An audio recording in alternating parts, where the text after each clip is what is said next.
Assalamu alaikum dear students, and welcome to online lecture of English at Imperial Science College Chishtia. And this is our second lecture of chapter, this is our third lecture of chapter number 2, Clearing in the Sky. We were discussing translation problems. हम translation कर रहे थे इसकी पिछले lecture में, and we'll start inshallah. It's with me, it's page number 12. Okay, we'll start. Is that what you wanted to show me? I asked. जैसे अपने बाप से कहता है कि क्या ये वो चीज़ है जो आप मुझे दिखाना चाहते थे? Oh no, वो कहता है ओ नहीं, कहता ये चीज़ नहीं है वो. He said as he began to climb the second bluff. Bluff mean cliff, CLIFF, slope, ridge, peak, जिसे हम कह सकते हैं. That lifted abruptly, suddenly, instantly from the flat. Flat mean leveled, smooth, even, towards the sky. जी कि उसने कहा no, ठीक है. As he said to begin, यानी कि जैसे ही वो दूसरी चट्टान जो कि हमवार सतह से यानी कि एकदम से अचानक से आसमान की तरफ यानी कि बुलंद होती थी और यानी कि उठी हुई थी, यानी कि उस पर चढ़ना शुरू किया, तो उसने कहा नहीं कि मैं ये चीज़ नहीं है जो मैं आपको दिखाना चाहता था. And then what happens? The pines on the top of the mountain above us looked as if the fingers, their fingers mean branch, boughs, limb, of their long boughs were fondling. Fondling mean caress, CARESS, touch, stroke, to the substance of a white cloud. And then फिर क्या हुआ?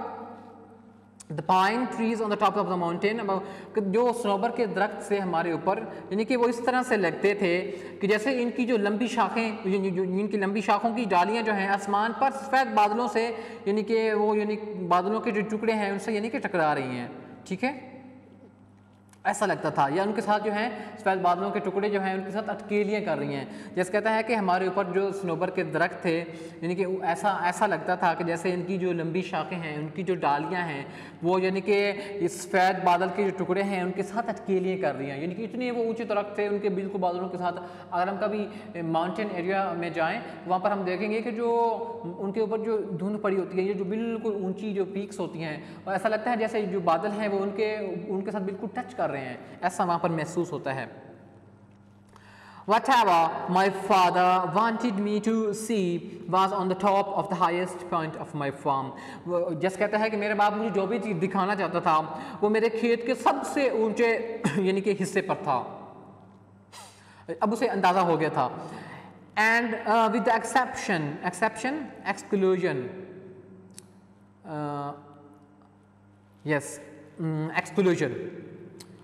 on the last 3 years, कहते हैं पिछले 3 सालों के, I had been over this point many times.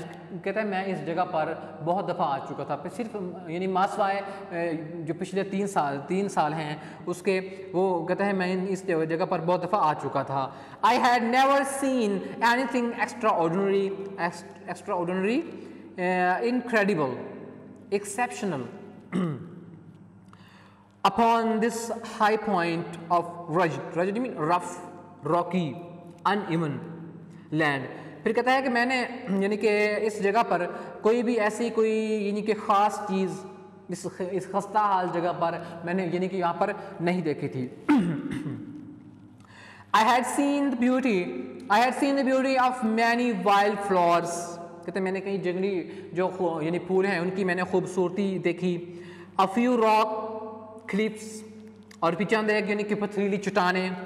And many species mean types, sorts, and many species of hard and soft wood trees, और बहुत सी नरम और सख्त लकड़ी वाले जो यानी कि दरख्तों की इकसाम को यानी कि मैं देख चुका था वहाँ पर।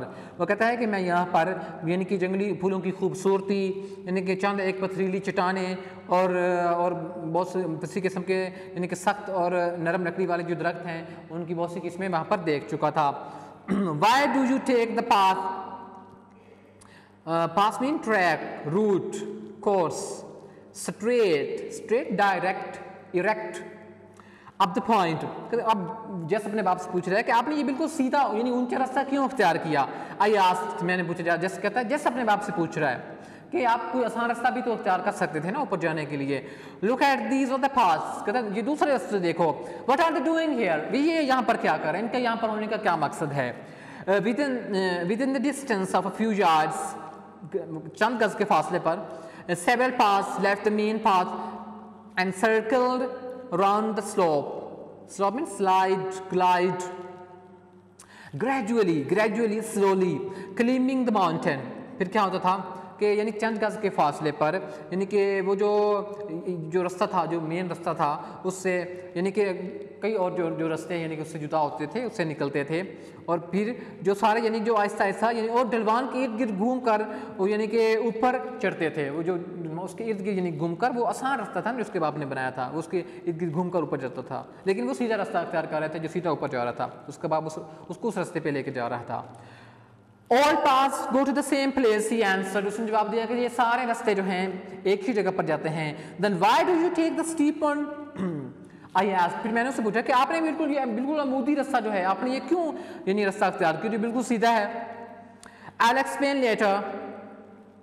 He spoke with half breath. उसने कदे फूली हुई सांस के साथ यानी जवाब दिया कि मैं इसकी बाद में वजाहत करूँगा।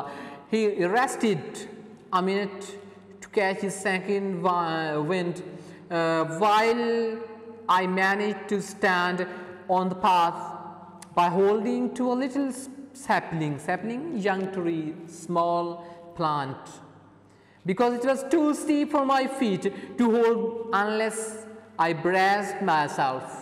Brace means hold, support, stabilize.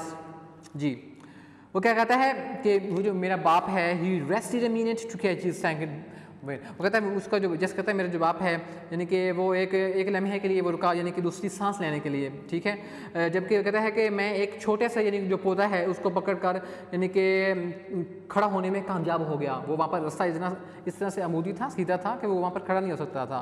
कहता है जबकि मैं एक छोटे से पौधे को पकड़ यानी कि खड़ा होने में कामयाब हो गया।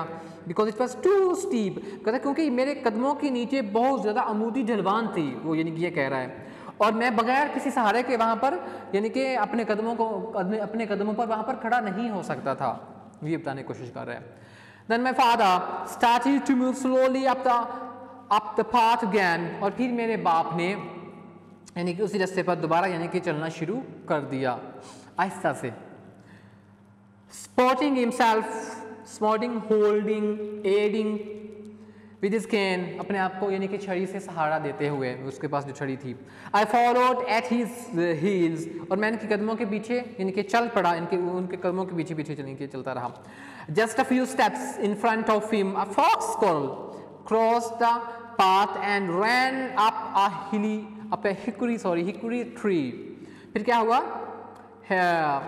उनके आगे चंद यानी कि कदमों के फासले पर क्या हुआ कि एक फॉक्स मीन एक जो जंगली जो गिलहरी है, उनके आगे चंद कदम के फासले पर उनके सामने एक जंगली गिलहरी ने रास्ता काटा और वो जो है एक जो यानी अखरोट का दरख्त है उसके ऊपर चढ़ गई।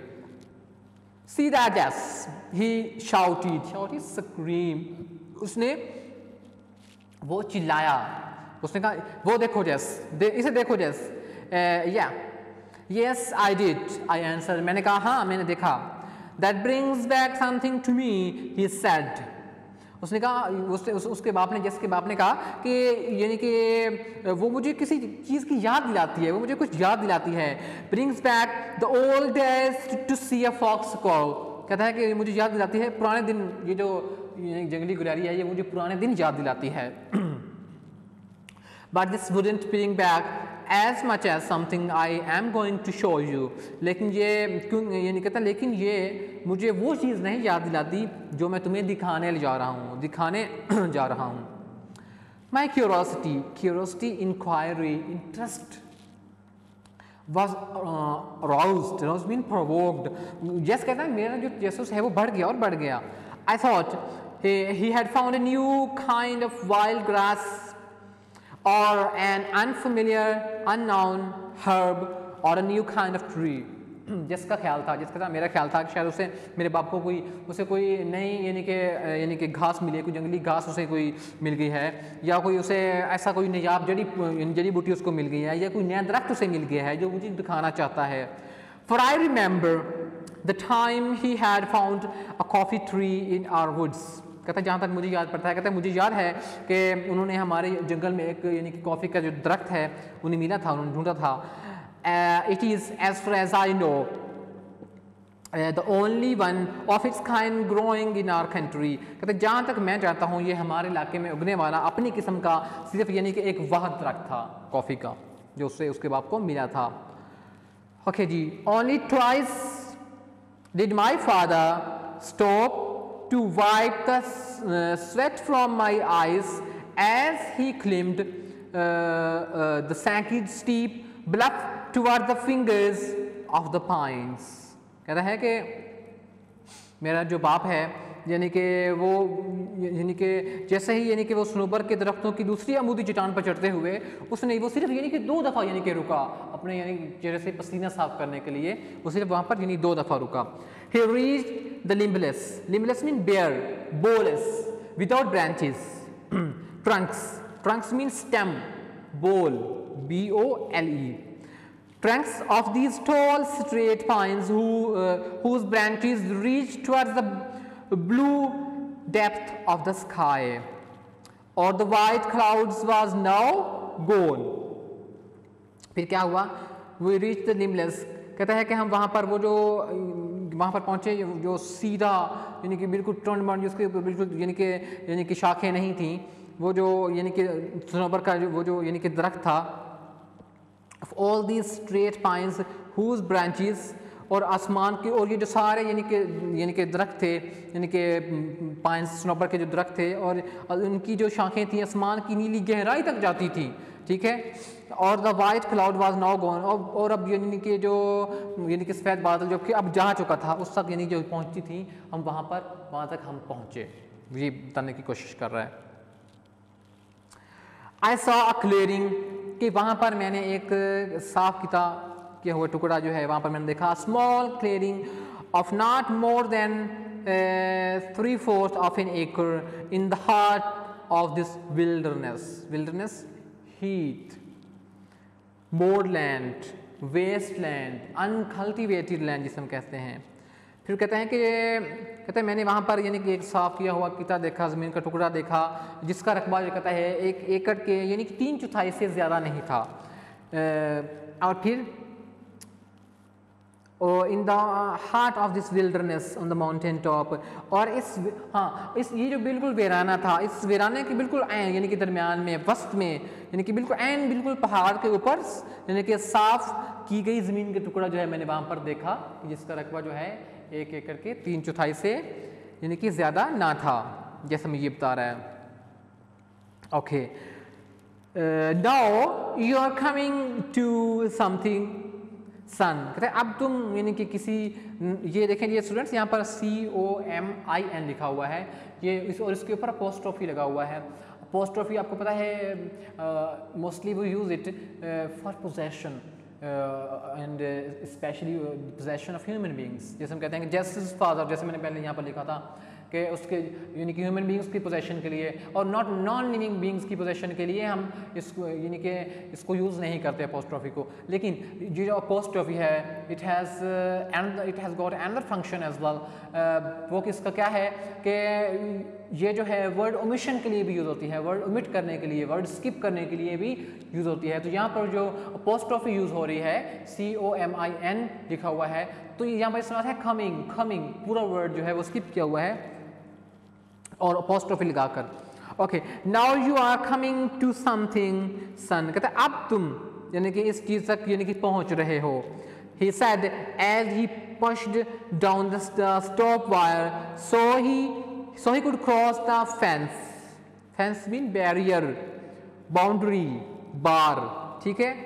फिर क्या हुआ, he said, कहता है उसने कहा, जैसे ही उसने वो जो यानी कि ऊपर वाली जो तार थी उसको यानी कि नीचे करते हुए उसने ये बात कही, ठीक है। And then so he could cross the fence, ताकि वो जो बाढ़ है उसको अबोर कर सके। वो जैसे कहता है मेरे बाप ने मुझे कहा कि अब तुम उस चीज़ की तरफ यानी कि पहुंच रहे हो कि उसने वो जो यानी कि वहाँ पर जो वायर लगी हुई थी, ऊपर वाली जो तार थी उसको नीचे दबाते हुए यानी कि कहा, तो यानी ताकि वो जो है यानी कि उस बाढ़ को अबोर कर सके। जब वो ये काम कर रहा था, उस बाढ़ उसको नीचे दबा रहा था बाढ़ क्रॉस करने के लिए, तो उस वक्त उसने ये कहा, okay this is something I want you to see, कहता ये वो चीज़ है जो मैं तुम्हें दिखाना चाहता था। Who did this, I asked, मैंने पूछा, जैसे कहता है मैंने पूछा कि ये किसने किया। Who clear this land and fenced it, किसने ये जगह साफ की और बाढ़ लगाई इसके इर्द गिर्द। फेंस्ड इट अगेंस्ट व्हाट, और किस लिए, किस चीज़ से बचाने के लिए इसके गिर्द उसने इसके गिर्द बाढ़ लगाई। स्ट्रे कहते हैं वेंडरिंग आवारागर्द।